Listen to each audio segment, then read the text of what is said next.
Democracy Now!, this is Breaking with Convention. My fellow Americans, tonight, with a heart full of gratitude and boundless optimism, I profoundly accept this nomination for President of the United States. Speaking on the South Lawn of the White House, President Trump officially becomes the Republican presidential nominee. In a speech filled with lies and falsehoods, Trump repeatedly attacked his rival Joe Biden and the Democratic Party. If the Democrat Party wants to stand with anarchists, agitators, rioters, looters, and flag burners, that is up to them. But I, as your president, will not be a part of it. The Republican Party will remain the voice of the patriotic heroes who keep America safe and salute the American flag. Trump spoke before a crowd of about 1,000. Most of them unmasked, the same number of people, of Americans who die of coronavirus roughly every day. We'll air excerpts of Trump's speech and speak to the historian Rick Perlstein. But first, we go to Kenosha, Wisconsin, where the ACLU is calling for the immediate resignation of the Kenosha police chief and sheriff following the police shooting of Jacob Blake. And we go to the Gulf Coast, where Hurricane Laura slammed ashore Wednesday as a Category 4 hurricane. We'll speak to Goldman Environmental Prize winner Hilton Kelly, who evacuated from his home in Port Arthur, Texas, home to the largest oil refinery in the Western Hemisphere. All that and more coming up.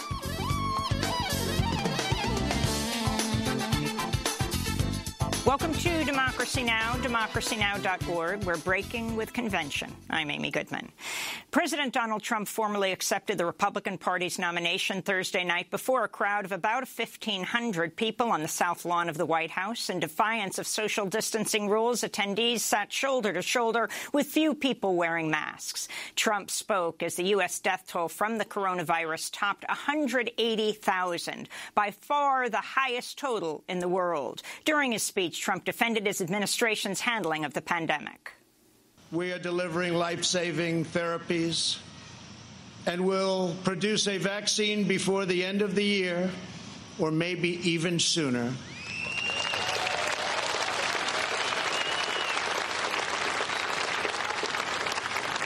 We will defeat the virus, end the pandemic, and emerge stronger than ever before. During his acceptance speech, Trump repeatedly attacked his rival Joe Biden, claiming he was a threat to the American dream.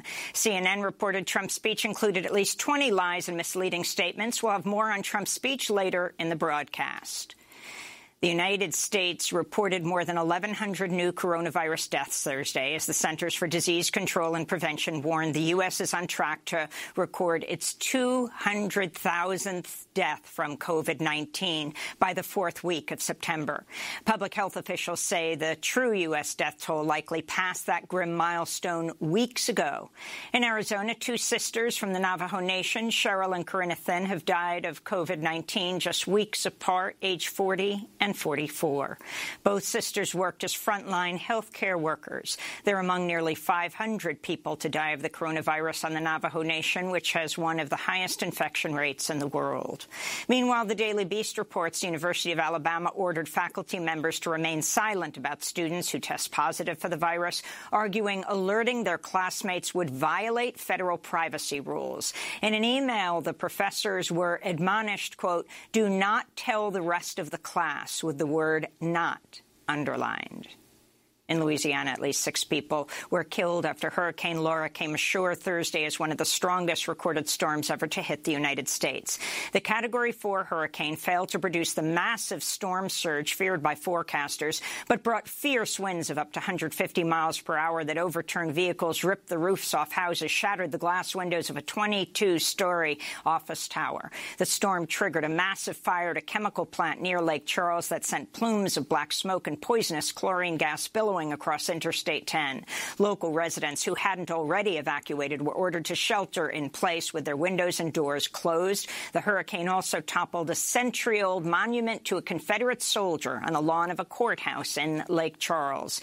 Just 2 weeks ago, local officials voted to keep the statue in place amidst nationwide protests demanding the removal of monuments to slavery and racism.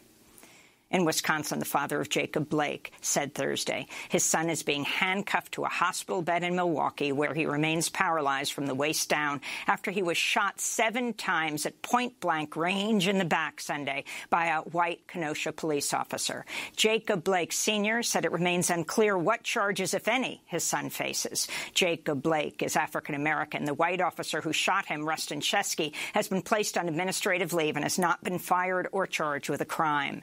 Protesters marched through Kenosha for a 5th straight night Thursday to demand Chesky's arrest, as Wisconsin Governor Tony Evers said Alabama, Arizona, and Michigan were sending more National Guard troops to patrol the streets.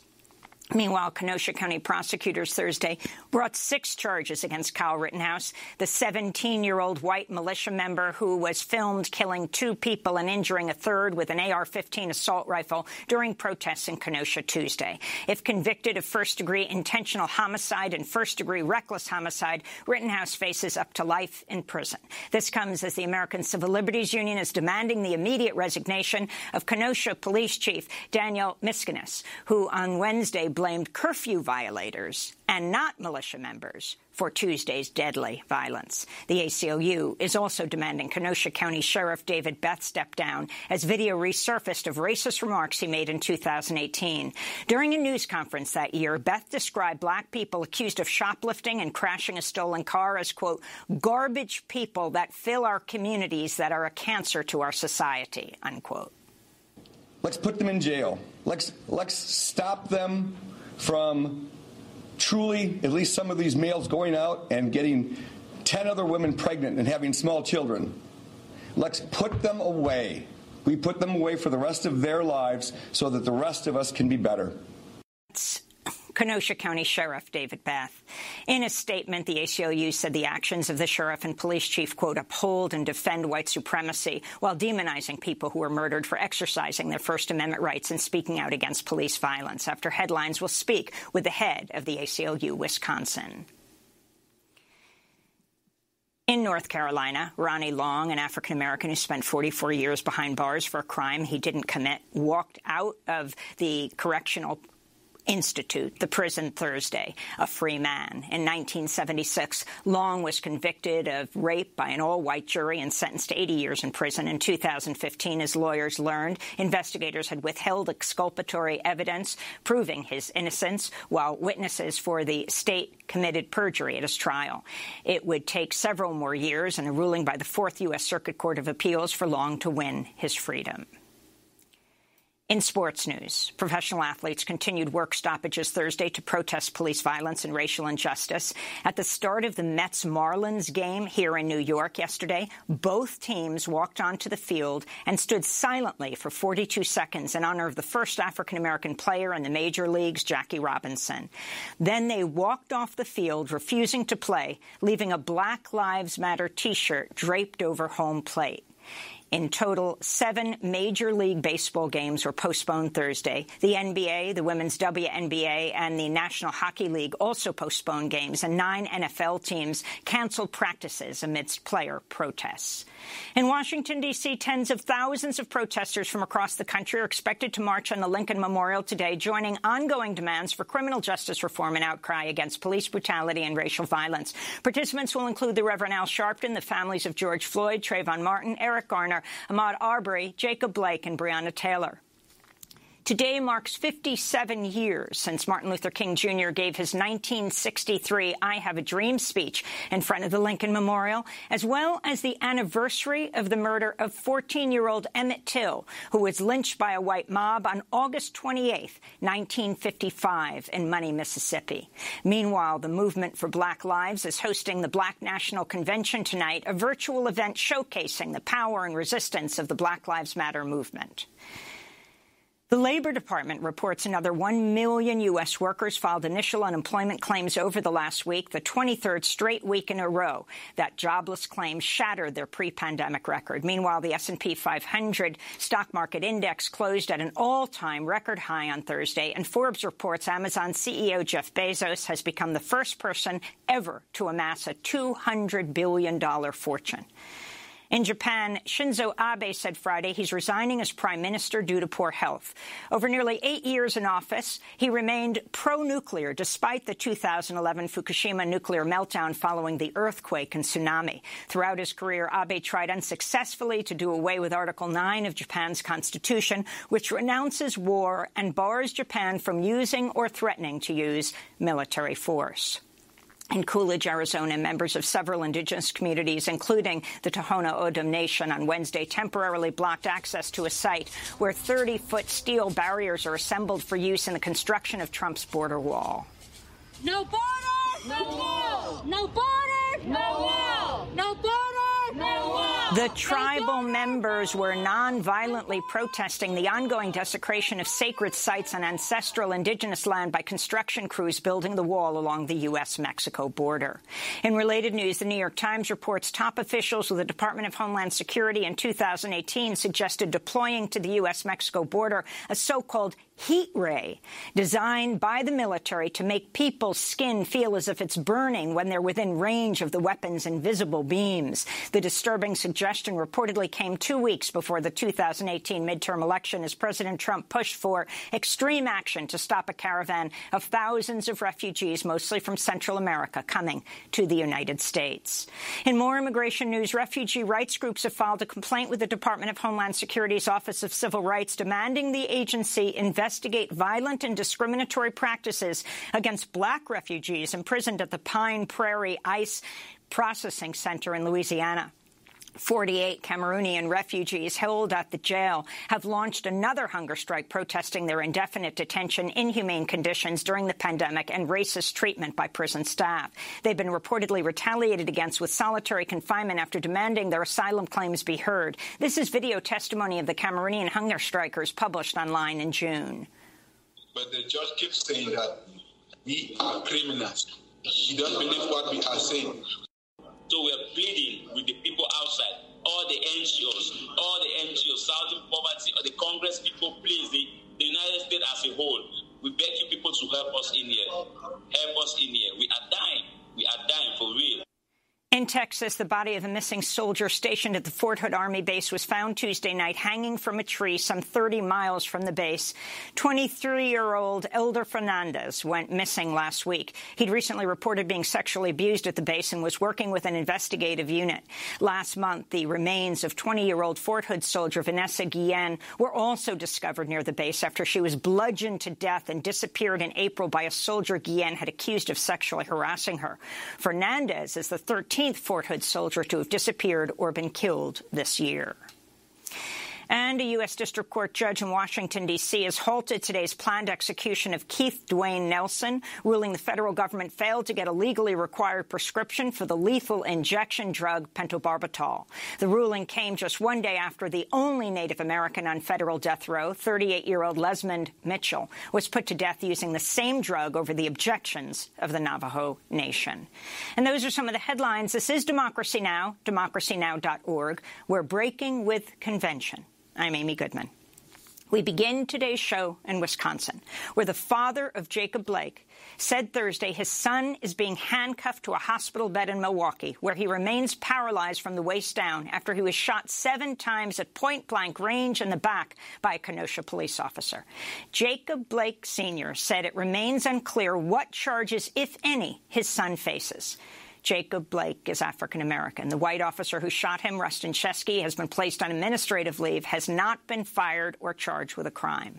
Protesters marched through Kenosha for a 5th straight night Thursday to demand Chesky's arrest, as Wisconsin Governor Tony Evers said Alabama, Arizona, and Michigan were sending more National Guard troops to patrol the streets. This all comes as Kenosha County prosecutors have brought 6 charges against Kyle Rittenhouse, the 17-year-old militia member who was filmed killing 2 people and injuring a third with an AR-15 assault rifle during protests in Kenosha Tuesday. If convicted on charges of first-degree intentional homicide and first-degree reckless homicide, Rittenhouse faces up to life in prison. Calls are growing for the Kenosha police chief and county sheriff to resign after police allowed Rittenhouse to leave the scene after gunning down protesters. Videos surfaced of Kenosha police offering militia members water early in the night and expressing their support for them. The American Civil Liberties Union also condemned Police Chief Daniel Miskinis' comments blaming protesters for the deadly assault at a news conference on Wednesday. The curfew's in place to protect. Had persons not been out involved in violation of that, perhaps the situation that unfolded would not have happened. Meanwhile, a damning video of Kenosha County Sheriff David Beth making racist comments has surfaced from a 2018 news conference. Beth described 5 people of color accused of shoplifting and crashing a stolen car as, quote, garbage people that fill our communities that are a cancer to our society. Let's put them in jail. Let's stop them from truly, at least some of these males going out and getting 10 other women pregnant and having small children. Let's put them away. At some point, we have to stop being politically correct. And I don't care what race, I don't care how old they are. If there's a threshold that they cross, these people have to be warehoused. No recreational time. In this country, in this community, in this state, we have to get to the point that we no longer will put up with the garbage people that fill our communities, that are our cancer to our society. For more, we go to Milwaukee, where we're joined by Chris Ott, Executive Director of the ACLU Wisconsin. He's calling for Kenosha Sheriff David Beth and Police Chief Daniel Miskinis to resign. We welcome you to Democracy Now! Can you lay out the latest, what your demands are, and why? Thank you, Amy. We've, of course, seen this terrible pattern of excessive and deadly police force against Black men, women, and other people of color in particular, and then a really heavy-handed response to the understandable reaction and concern from the communities. And when police and law enforcement go into communities in this militarized way, this heavy-handed way, it just inflames tensions, makes things worse, and creates dangerous new situations. Unfortunately, that's what we've seen playing out in Kenosha all week, and that is why the ACLU has called for the resignations of the county sheriff and the police chief for their leading role in what's happened. What's astounding is that these news conferences we've seen on Wednesday and then again on Thursday, they always lead with the protests and the protesters. You have the comments about the protesters, being responsible for the murders on Tuesday night. That's just extremely significant, to say the least. Rarely talking about the police shooting of Jacob Blake, not to mention those murders. Right. It's really troubling to hear, after seeing, the terrible events that unfolded all week, starting with the shooting of Mr. Blake, but then the killings on Tuesday night, to see law enforcement officials effectively blaming people for their own deaths is just outrageous and is making the situation even worse than it is. So what is happening with Jacob Blake right now, laying paralyzed in a hospital bed in Milwaukee, but handcuffed? That's what I've heard. I've seen the same reports that you have, and if that is true, then that is just adding a terrible insult to the terrible injuries that Mr. Blake sustained after being shot 7 times in front of his children on Sunday. And the officer, the white police officer, who shot Jacob Blake 7 times point blank in the back? Well, we need a much stronger response than we've seen so far. We need justice in this case and so many others. And one of the things that's really troubling, going back to the fatal shootings on Tuesday night, is the stark contrast between the way that Mr. Blake was treated on Sunday, effectively given no benefit of the doubt, and yet on the streets of Kenosha on Tuesday night, we saw Sheriff Beth's deputies not only fraternizing with white supremacist counter-protesters, but apparently, even though people were shouting that they had seen Kyle Rittenhouse shoot 2 people, they let him go. the contrast there is just really stark, and that just shows the problem that we have all across the country. So the ACLU is calling for the resignations of the sheriff and the police chief. What has been the response? I don't know that we have seen a response from them so far, but we did this following the lead of organizers on the ground. So we are working with people in the community on this, in consultation with people in the community, and we need to see this kind of response that we've seen in Kenosha needs to end, and we need to see these resignations as a part of making that happen. Well, Chris, I want to thank you for being with us, Executive Director of the ACLU Wisconsin, and we're going to find out now why the police department is not investigating itself. Jacob Blake is not the first victim of a controversial police shooting in Kenosha. Go back some years, on November 9th, 2004, before police body cameras were in use in the United States, Kenosha police killed a white 21-year-old young man named Michael Bell in front of his mother and sister in their driveway. The incident began when Kenosha police stopped Michael Bell in his car in front of his parents' home. Bell dashed up the driveway, was grabbed from behind by two Kenosha officers who pinned him against a parked car. While a third officer kept his mother and sister several yards away, a fourth Kenosha police officer ran up, pulled out his weapon, placed it against Bell's head, and pulled the trigger, killing him. The Kenosha Police Department conducted its own review of the incident and within 2 days completely exonerated the officers. Bell's father, Michael Bell Sr., commissioned an independent inquiry that found the police account of the incident to be forensically impossible, suggesting a cover-up. The city settled a civil rights lawsuit with the Bells for $1.75 million, most of which was then spent on a campaign to change Wisconsin's law governing how police-involved shootings are investigated. After a decade, in 2014, their campaign succeeded, and then Governor Scott Walker signed the bill into law, making Wisconsin the first state to require outside investigators conduct investigations into police shootings. That's where the Jacob Blake investigation is right now, under the supervision of the Wisconsin Department of Justice, with involvement of the FBI, Wisconsin State Patrol, and Kenosha County Sheriff's Office. For more, we go to Kenosha, where we're joined by Michael Bell's father, Michael Bell Sr., who led the campaign to change the law. Welcome to Democracy Now!, Michael Bell. This must be horrifyingly familiar to you. While you have Jacob Blake laying handcuffed in a hospital bed as a result of being shot by a white police officer 7 times at point-blank range in the back, you must have gone through a lot of déjà vu in the last days with your family. Tell us the story of your son, Michael. Well, first, thanks, Amy, for having me on your show. I want everybody to know that I am a retired military officer. I was a pilot, and so I'm coming at it from that perspective. I flew combat missions in 3 different conflicts for our country. So when my son first got killed, it was really hard for me to believe that a uniformed person would do that, because everybody that I was associated with would never have done something like that.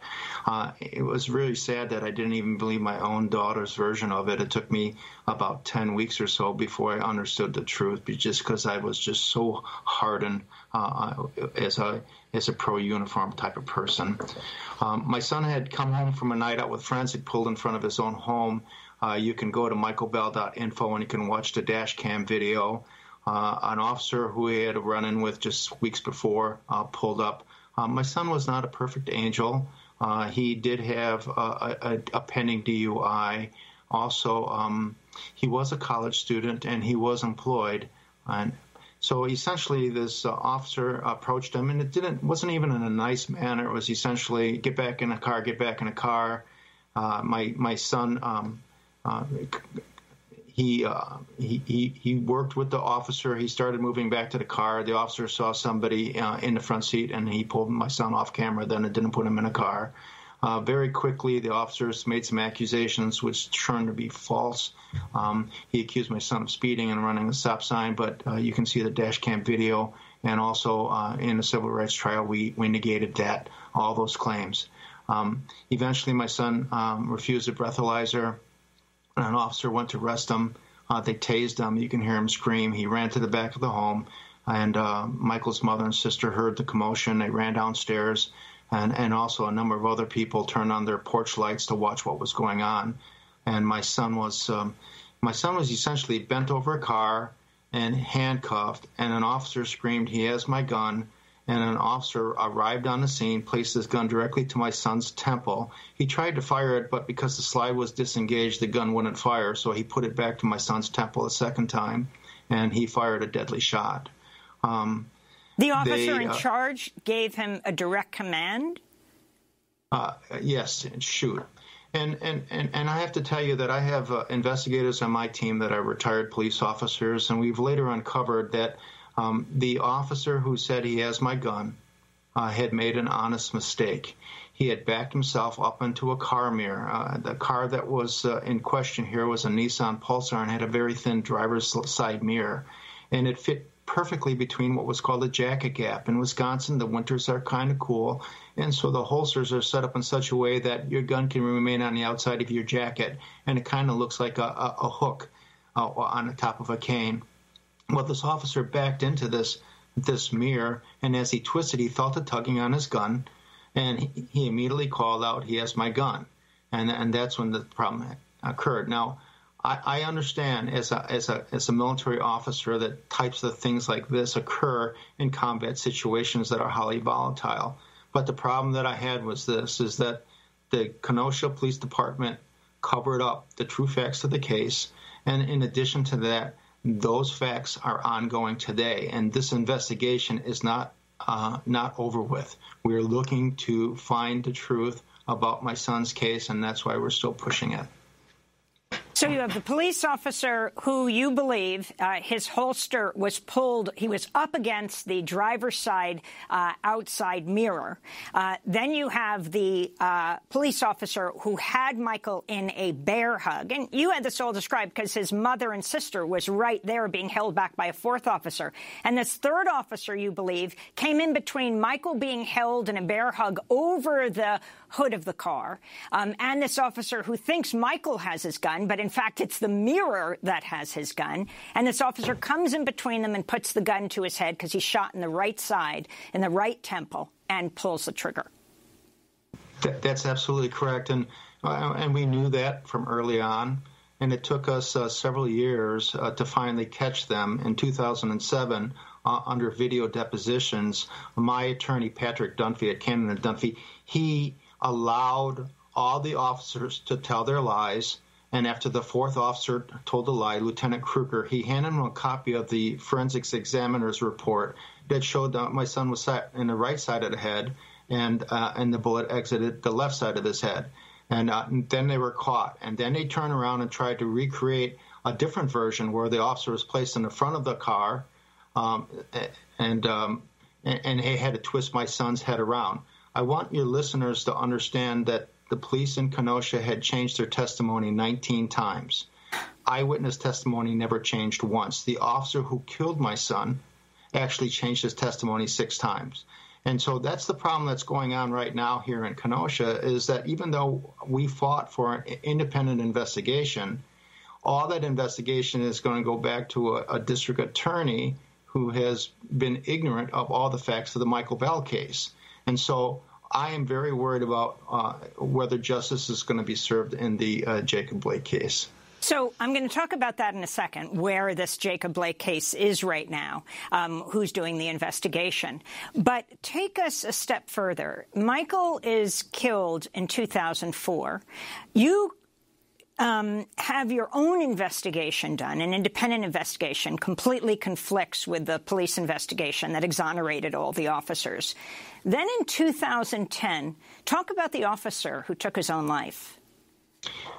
We settled a civil rights lawsuit on Michael's birthday in 2010, and it is our belief that when I settled the civil rights lawsuit, it was a record lawsuit at the time.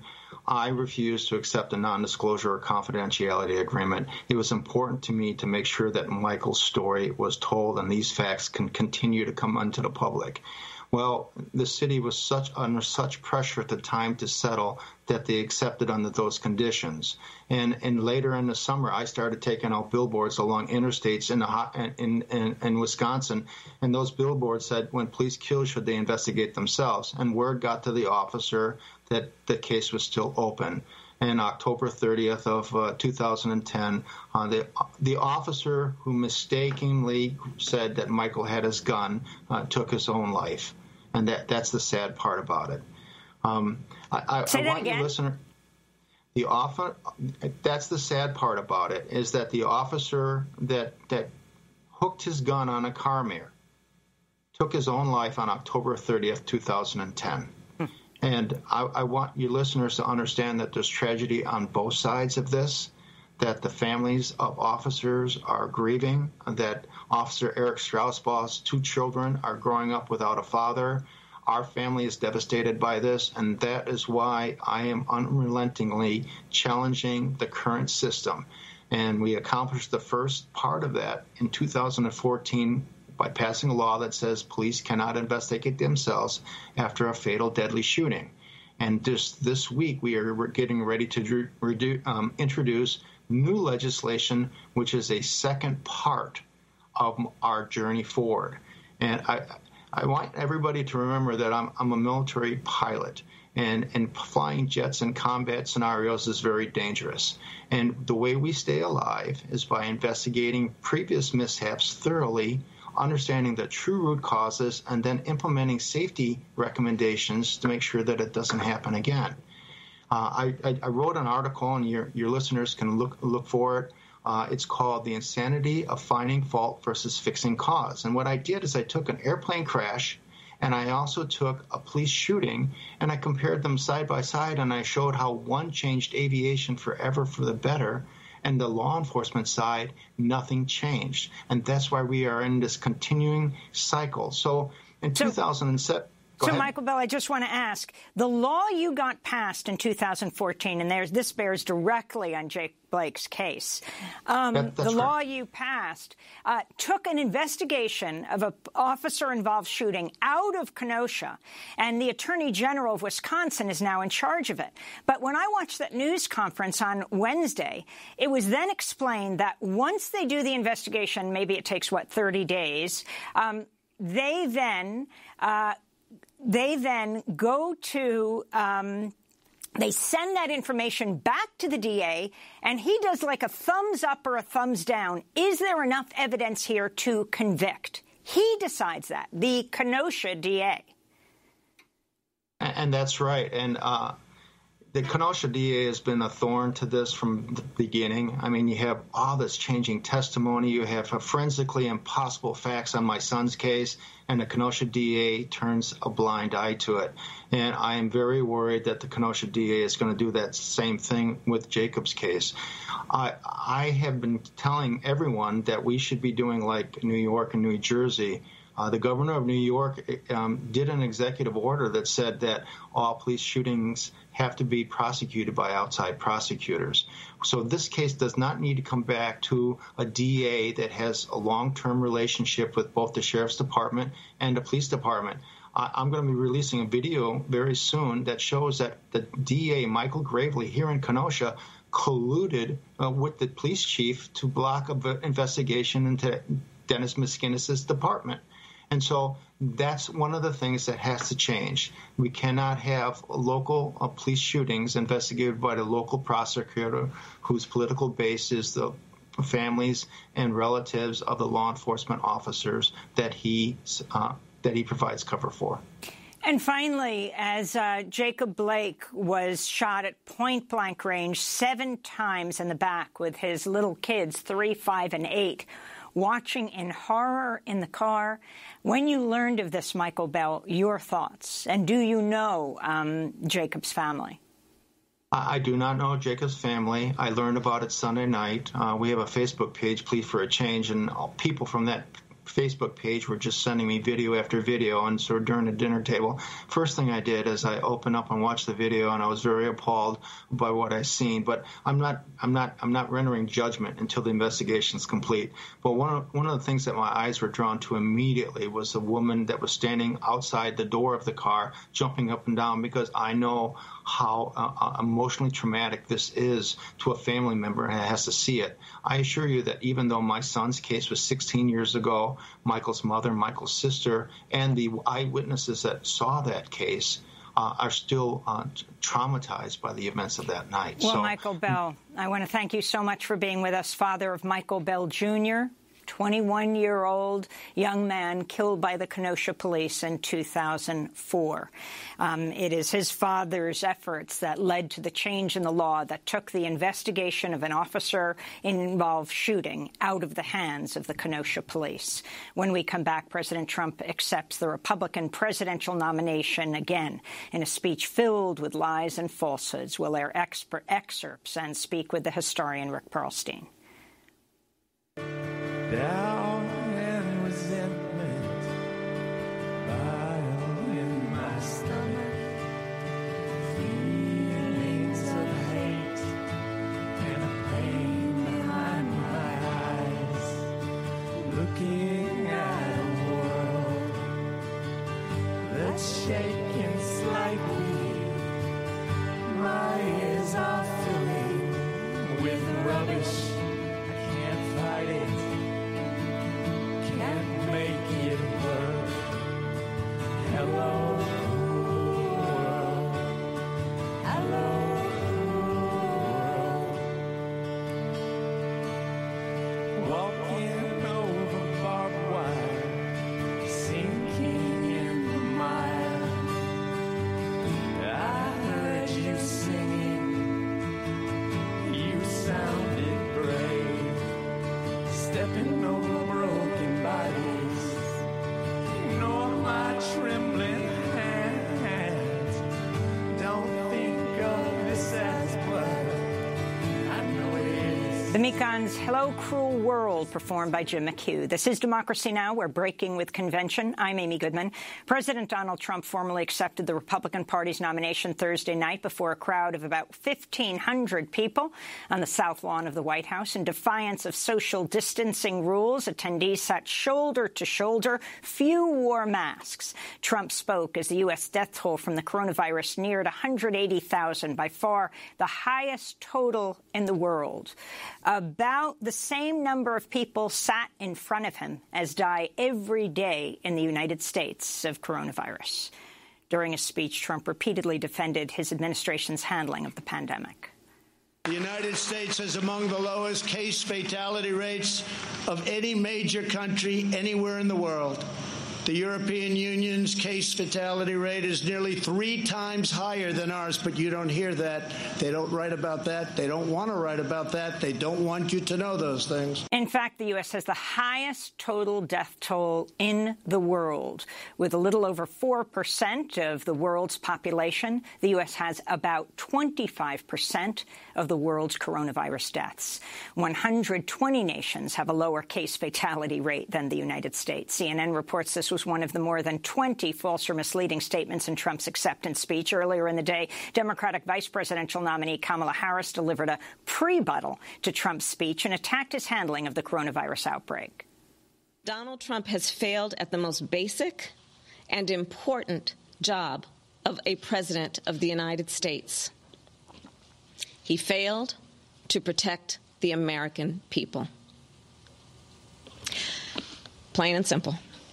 Trump showed that we in the legal profession would call a reckless disregard for the well-being of the American people. A reckless disregard. During his acceptance speech, President Trump made no reference to the police shooting of Jacob Blake in Kenosha, Wisconsin, or the killing of the 2 protesters in Kenosha by a 17-year-old white militia Trump supporter. When there is police misconduct, the justice system must hold wrongdoers fully and completely accountable, and it will. But when we can never have a situation where things are going on as they are today, we must never allow mob rule. We can never allow mob rule. In the strongest possible terms, the Republican Party condemns the rioting, looting, arson, and violence we have seen in Democrat-run cities all, like Kenosha, Minneapolis, Portland, Chicago, and New York, and many others, Democrat-run. There is violence and danger in the streets of many Democrat-run cities throughout America. During her pre-buttal, Kamala Harris directly addressed the police shooting of Jacob Blake and other incidents of police violence. As Vice President Biden put it, the shots fired at Mr. Blake pierced the soul of our nation. It's sickening to watch. It's all too familiar. People are rightfully angry and exhausted. And after the murders of Breonna and George and Ahmaud and so many others, it's no wonder people are taken to the streets. And I support them. We must always defend peaceful protest and peaceful protesters. We should not confuse them with those looting and committing acts of violence. During Trump's acceptance speech, he mentioned Joe Biden's name, about 41 times. He attacked him repeatedly, claiming he was a Trojan horse for socialism and a threat to the American dream. Biden is a Trojan horse for socialism. If Joe Biden doesn't have the strength to stand up to wild-eyed Marxists like Bernie Sanders and his fellow radicals, and there are many, we see them all the time, it's incredible actually, then how is he ever going to stand up for you? He's not. Make no mistake, if you give power to Joe Biden, the radical left will defund police departments all across America. They will pass federal legislation to reduce law enforcement nationwide. They will make every city look like Democrat-run Portland, Oregon. No one will be safe in Biden's America. My administration will always stand with the men and women of law enforcement. To talk more about President Trump's acceptance speech in the 2020 race, we're joined by historian Rick Perlstein. Over the last 20 years, Perlstein has written 4-volume series on the rise of the modern conservative movement. The final volume just published. It's titled Reaganland, America's Right Turn, 1976 to 1980. Welcome to Democracy Now! It's great to have you with us, Rick Perlstein. Can you talk about the tropes, the language that President Trump used last night, but go beyond his speech last night and talk about what you see happening to the Republican Party right now? Would you say last night was just a celebration of white supremacy? Yeah, I think that that's a very hard conclusion to avoid. Adolf Hitler's chief propagandist, Joseph Goebbels, used to say it's easier to get the public to believe a big lie than a small one. And what he meant was if you create such a all-encompassing, completely dominating picture of the world that bears no resemblance to reality, people might think that it's inconceivable that that could be false, right? And that's exactly what we've seen this week in the Republican convention. And the idea that this is happening while basically a young man who amounts to a stochastic terrorist, that's basically a person committing political acts of violence, believing to be inspired by the acts and wishes of a leader, has happened, is something that you cannot separate from what we saw on our screens. This young man is an impassioned Trump supporter, an impassioned police supporter. He goes to Trump rallies. He goes online and presents videos, believing himself to be an armed vigilante protecting the nation against these dark and frightening hordes. He comes to Kenosha, and every terrorist believes or claims to believe that they're protecting something, that they're protecting order. this young gentleman goes around with the support of the police, who hand him water from their riot tanks, and he shoots.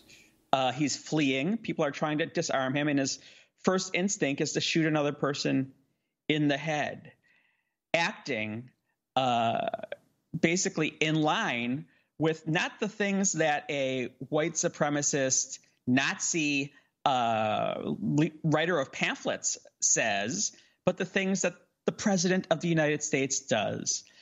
And the picture that we're looking at, of course, bears careful and thoughtful resemblance to the world that the Republican Party made over the last 40 years. But to understand it, we need to go back to the history of strongmen, going back to a Mussolini, going back to a Hitler. Johns Hopkins University professor Narges Badrogli wrote on Twitter last night, having studied production of propaganda in history and present for years, poring over endless hours dissecting how it works and looking for when it works well, the RNC convention past 3 days has been some of the best produced and most effective propaganda I've seen, she said. Rick Perlstein. Yeah, I think that it's effective in the sense that it's going to really motivate people who are within this kind of phony worldview, the one in which, the coronavirus is referred to in the past tense, and America's, economy is the most awesome dynamo the world has ever seen. But of course, in order to win, he needs to reach beyond that and, win the majority of electoral votes. But by the same token, I've made an absolute commitment not to talk about the election of Donald Trump and his attempt to retain power only by talking about voters and electoral votes, because he's appealing so adamantly to the kind of people who will take up arms in the streets if he loses. One of the things we need to understand when it comes to the history of authoritarian strongmen is they're so lawless, and their janissaries and enablers are so lawless that they know that if they lose, they may well be called to account for their breaking of the laws. And that makes it an absolute desperate imperative that they not lose. And that's when you see the most frightening developments. The idea that you cannot allow elections to stand. That's what we saw in Chile in 1970. They lost an election, and that's when they, bombed the presidential palace, right? That's in 1973 when they bombed the presidential palace, but that's when they seized the generals seized power by force of arms, because they knew that were they to lose, they would be held responsible for the crimes that they'd committed. So, Rick, I wanted to go back to the Democratic National Convention last week, centering on the voices of anti-Trump Republicans, but sidelining progressive Democrats. I mean, like AOC, for example, Alexandria Ocasio-Cortez. Yes, she spoke for 60 seconds. She took 90 seconds, but she actually wasn't invited by the DNC. She was invited by Bernie Sanders to nominate him. Yeah, I want to give it a mixed review. It's absolutely true that they let, the former governor of Ohio, John Kasich, a Republican, and someone who did things like sign laws to allow guns in bars and was a very adamant, pro-life activist. But they let him bait the left wing of the party, which was an absolute absurdity. But at the same time, they really kind of went all in on a lot of this, on a lot of those nights, for Black Lives Matter.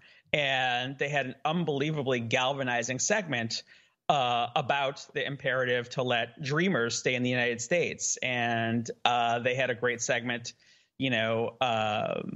about feminism, right? So it was really this attempt to kind of create this big tent. But at the same time, does the highlighting of these Republicans cause such a contradiction that the American people say to themselves, well, what does this party really believe? And it's absolutely scandalous that the younger generation of Democrats, who are, after all, organizing quite effectively to push aside very long-term incumbent congressmen, were slighted. Rick Perlstein, this last minute we have, and we'll have you back to talk more about Reaganland, but take us back. You have been chronicling the rise of the Conservative and Republican Party for decades now, wrote 4 books on it. Take us to Reaganland and the similarities you see, Reagan, Trump, and how Trump has taken it further. Yeah, I've been trying to figure out ways to express these very subtle similarities and differences. And one thing I'll say right now is that Ronald Reagan would definitely say 2 + 2 = 5, right? There's no question about it. But when he would say things like that, it tended to be the off-the-cuff stuff, not the stuff that his speechwriters had written, right?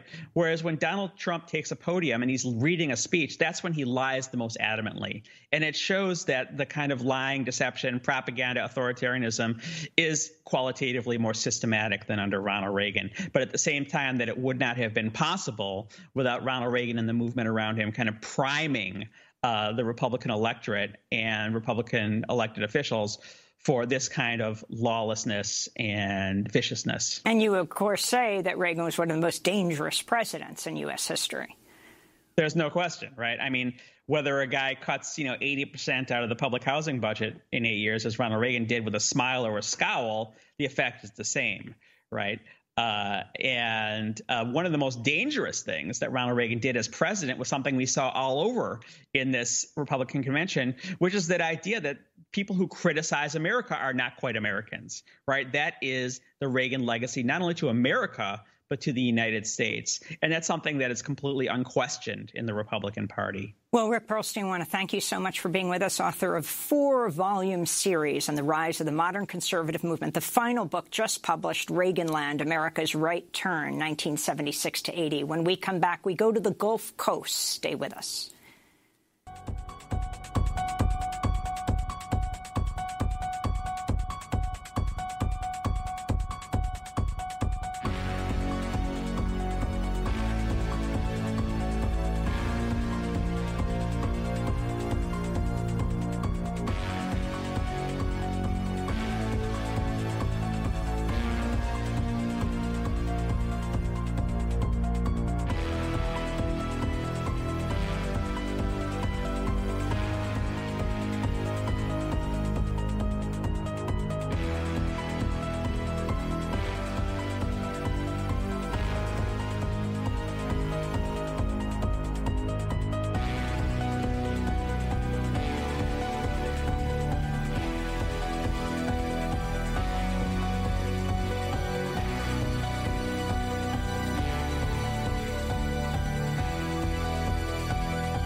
Music by John Carpenter. This is Democracy Now! We're breaking with convention. I'm Amy Goodman as we go to the Gulf Coast, where Hurricane Laura slammed ashore Wednesday as a Category 4 hurricane, the strongest to hit Louisiana in over a century before it was downgraded to a tropical storm, then tropical depression.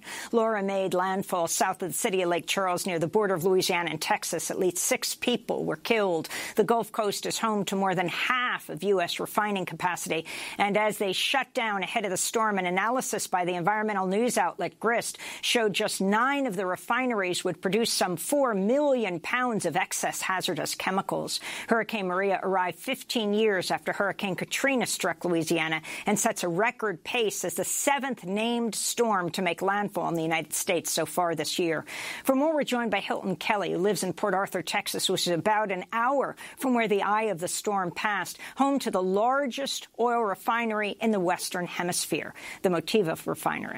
Hilton Kelly, you're facing 5 crises all at once: hurricanes, rising sea levels, air pollution, extreme heat, and COVID. Lay it out for us. Well, hello. Thank you for having me on the show.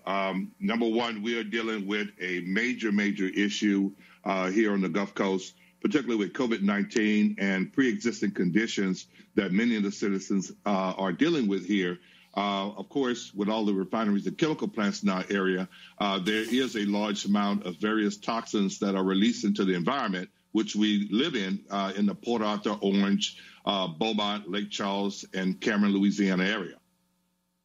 So talk about the difficulty of the evacuation. You, too, finally evacuated after Noah called you and begged you. Your wife called you and begged you because they were talking about 20-foot storm surges.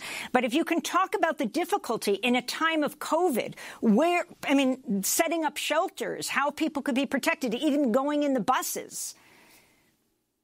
Well, one of the biggest concerns we had, and also the mayor put out there, Mayor Thurman Barty, was the fact that here we are dealing with a disproportionate number of people suffering in the city of Port Arthur and Jefferson County with the COVID-19 virus. I know about 3 people personally that have succumbed to the coronavirus, and it's running rampant throughout not only this country, but also in small towns like Port Arthur, Texas, Beaumont, and Jefferson County.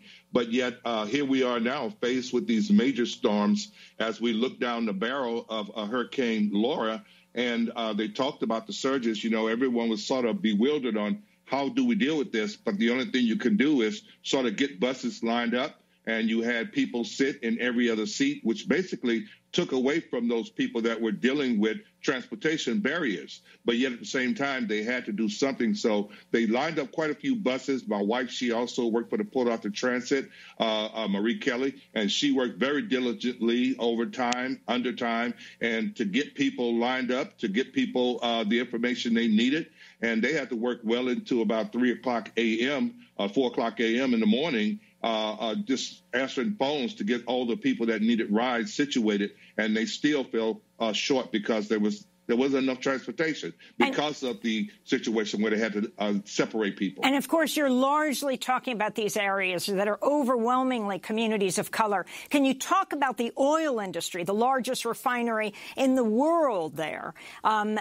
When you have this kind of hurricane, the combination of the hurricane, the climate crisis, and the extreme heat, and now a fire.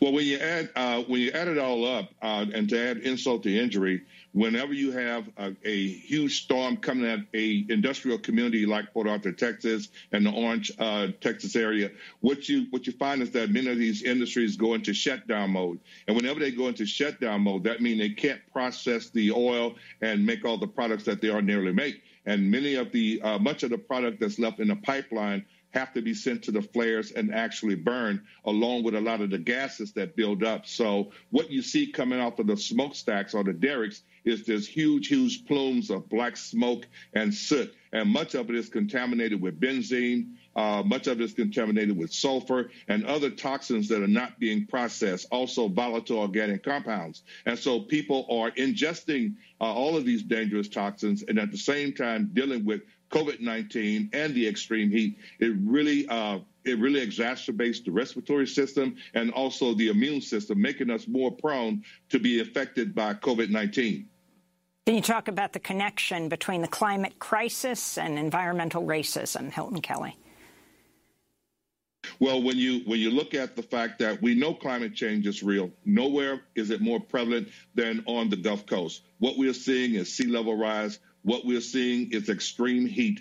What we're seeing is a disproportionate number of people dying from cancer. We're seeing a disproportionate number of people dealing with respiratory issues and also succumbing to respiratory problems like asthma, bronchitis, and COPD.